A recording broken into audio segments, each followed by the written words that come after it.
बिस्मिल्लाहिर्रहमानिर्रहीम। बेटा last lecture में हमने 3 न्यूमेरिकल्स किए थे। आज 4th वन की बारी है। तो आपने साइंटिफिक नोटेशन पढ़ी हुई थी। साइंटिफिक नोटेशन की बेस पर ये न्यूमेरिकल्स हैं। जो प्रॉब्लम्स आएंगे साइंटिफिक नोटेशन में, साइंटिफिक नोटेशन में आपने डिस्कस किया हुआ है कि जहाँ पर डेसिमल प्लेस होता है और जहाँ पर हम डेसिमल प्लेस करने जा रहे हैं उनके दरमियान जितने डिजिट होते हैं उतनी 10 की पावर आती है। या तो डेसिमल राइट से लेफ़्ट जाता है, लेफ़्ट से राइट।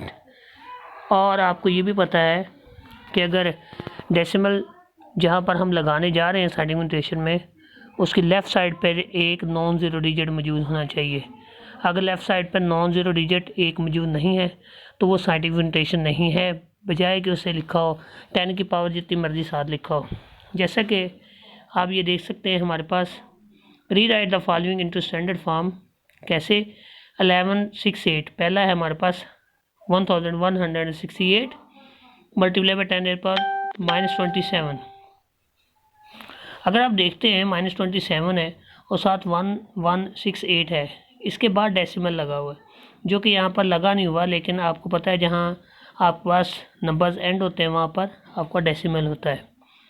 अब अगर हम इसे साइंटिफिक नोटेशन में बदलना चाहते हैं तो पहले हमें 1168 में से 10 की पावर लेनी होगी, जो कि डेसिमल मूव करके आएगा। अब डेसिमल जो है वो राइट से लेफ़्ट मूव होता है, यानी कि 8 के बाद डेसिमल था, अब उसे 1.168 बना दिया गया, जिससे में 10 की पावर हमारे पास 3 आई है। अब ये 10 की पावर 3 और 27 ये दोनों जब माइनस होंगे तो हमारे पास -24 आ जाएगा, तो ये इसकी स्टैंडर्ड फॉर्म हो जाएगी। एक्चुअल ये साइंटिफिक नोटेशन में लिखा हुआ है 1.168 मल्टीप्लाई बाई 10⁻⁻24। इसके बाद हमारे पास बी है इसका 32। आप देखें 32 का भी डेसिमल 2 के बाद है, इसे भी आप डेसिमल मूव करके राइट से लेफ़्ट 3.2 बना सकते हैं और 10 की पावर 1 गेट कर सकते हैं। 10 की पावर 8 मल्टीप्लाई बाई 1 10⁻5 दोनों मिला के 10⁻6 हो जाते हैं, तो इसका आंसर बनता है 3.2 मल्टीप्लाई बाई 10⁻6। 725 multiply by 10⁻⁻5। अब एक तो देखें ये -5 लिखा हुआ है, साथ kg भी लिखा हुआ है। अब खुद करें, माइनस की जितनी भी वैल्यू होती है वो बहुत छोटी होती है। अब इसके साथ kg बहुत बड़ा यूनिट है। तीसरा आप kg को भी कन्वर्ट करेंगे। कैसे? पहले तो आप 7.25 कन्वर्ट करें, क्योंकि 725 को 7.25 में कन्वर्ट करें, जिससे हमारे पास 10 की पावर 2 आएगी। साथ 10⁻⁻5 है, दोनों को सॉल्व किया 10⁻3 आता है kg में। अब k जो होता है वो प्रीफिक्सेस होता है, जो कि 10⁻3 के इक्वल है। इस तरह हम 10⁻3 k को रिमूव करके 10⁻3 ले सकते हैं। अब -3 और 3 एक दूसरे को कैंसिल कर देंगे, जिससे हमारे पास आंसर 7.25 ग्राम आ जाएगा। अगर नेक्स्ट देखा जाए तो नेक्स्ट हमारे पास है ये भी इसे स्टैंडर्ड फॉर्म में लिखना है, यानी कि आपको सिंपल फॉर्म में दिए हुए है, इसे स्टैंडर्ड फॉर्म में आपने राइट करना है। इसको आप देखेंगे, कैसे देखेंगे? ये पहला क्वेश्चन है इसका 6400 किलोमीटर। अब किलोमीटर को पहले तो आप इसे मीटर में कन्वर्ट करें। अब मीटर में कन्वर्ट करने के साथ साथ अगर ना भी करना हो तो आप इसे किलोमीटर में साइंटिफिक नोटेशन में लिख सकते हैं।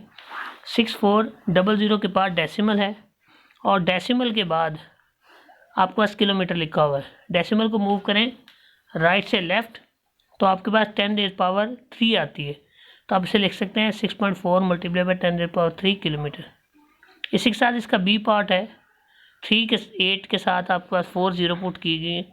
इसको अगर आप मूव करते हैं डेसिमल राइट से लेफ़्ट तो हमारे पास 3.8 मल्टीप्लाई बाई 10⁻5 किलोमीटर आता है। सेम सी है इसका आंसर। सेम में 3 के साथ आपके पास 8 0 लगे हुए हैं, तो ये आ जाएगा 3.0 multiply by 10⁻8 metre per second. और जो लास्ट वन है आपके पास number of seconds in a day, तो आप जानते हैं एक दिन में 24 घंटे होते हैं और एक घंटे में 60 मिनट होते हैं और एक मिनट में 60 सेकंड होते हैं। तो 24 को 60 के साथ, 60 को 60 के साथ फर्दर मल्टीप्लाई किया जाए तो हमारे पास आता है 86,400 सेकंड्स इन अ डे। इसको हम साइंटिफिक नोटेशन में ले लेते हैं तो ये आ जाएगा 8.64 मल्टीप्लाई 10⁻4 सेकंड। ये हमारा 4th न्यूमेरिकल था और 5th न्यूमेरिकल था। अब 6th न्यूमेरिकल में ये हमने अभी 6th न्यूमेरिकल है, ये टेकिंग रीडिंग है। इसमें उसने कहा कि वर्नियर कैलिपर और से रीडिंग ली गई, तो वर्नियर कैलिपर का जो 4 डिजिट्स है। ये 4 वाला ज़रा बोर्ड पे आपको समझा देंगे, 6 वाला न्यूमेरिकल। इसमें 4 डिवीज़न जो है वो मैच कर रहा है किसके साथ, वर्नियर स्केल का जो आपका डिजिट्स है वो आपके मेन स्केल के साथ कोलाइड कर रहा है, मैच कर रहा है, उसमें 4 डिजिट है और मेन स्केल की रीडिंग है वो 0 है। अब आप एरर इसमें है नहीं, डेफिनेटली उसकी करेक्शन भी नहीं होगी। अब अगर वर्नियर कैलिपर की बात की जाए तो मेन स्केल इसकी रीडिंग 0 है, जबकि वर्नियर स्केल की जो रीडिंग है वो हमारे पास आती है बेटा 4 डिजिट्स। अब 4 को हम लीस्ट काउंट से मल्टीप्लाई करेंगे जो कि 0.01 सेंटीमीटर में है, और इसको मल्टीप्लाई किया जाए तो हमारे पास 0.04 सेंटीमीटर वर्नियर स्केल रीडिंग आ जाती है। दोनों को सम अप करें, अब मेन स्केल रीडिंग 0 है। अब एरर हमने फाइंड करना है। अब एरर को कैसे फाइंड करेंगे, एरर फाइंड करने का तरीका क्या है कि मेन स्केल क्योंकि 0 है तो सिर्फ वर्नियर स्केल की रीडिंग होगी। अगर तो वो पॉजिटिव एरर है तो इसकी करेक्शन नेगेटिव होगी, नेगेटिव की एरर पॉजिटिव होगी।